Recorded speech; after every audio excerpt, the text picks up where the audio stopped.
Fotopointi ajaveeb on Fotokina 2014 foto- ja videomessil Olümpuse hallis ja käes on mul Olympuse uus keskklassi penkaamera, milleks on EPL7.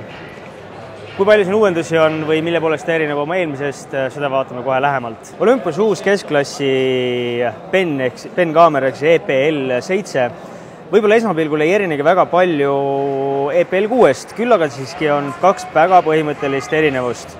Esiteks kaamera peale on lisatud selline ketas, millega saab siis erinevaid parameetreid muuta, ehk siis mugavamaks tehtud seda kasutamist.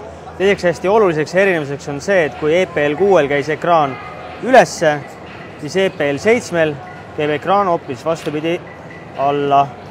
Sisselülitamise nupp on nagu ikka siin peal ja et demonstreerida siis, kui hea on endast pilti teha, siis näete, kui hästi teise pildile jääte. Kui me nüüd kaamerat tagantpoolt vaatame, siis esimese asjana muidugi tahaks ekraani õiget pidi keerata. Ekraan on muideks kallutatav ka natuke ülesse poole, ehk siis ei pea ilmtingimata alla kallutama. Nii. Üks erinevus on veel, mis ma vaatasin võrreldes EPL6-ga, ehk siis see pöidla pide, mis siin on. Kui EPL6-l on see selline kerega koos plastikust, siis siin on nagu eraldi plaat, mis on natuke selline kummise pinnaga, ehk siis kaamera istub paremini kätte ja on mugavam opereerida temaga.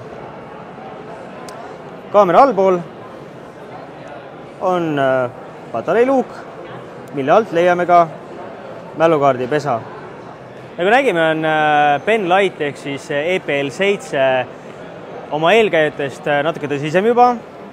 Samamoodi on siia lisatud natuke juurde neid nii-öelda loovaid ehk siis art-programme, ehk siis pildistaja saab olla oma piltidega loovam ja kasutamismugavust on parendatud. Ja selline ta on EPL7.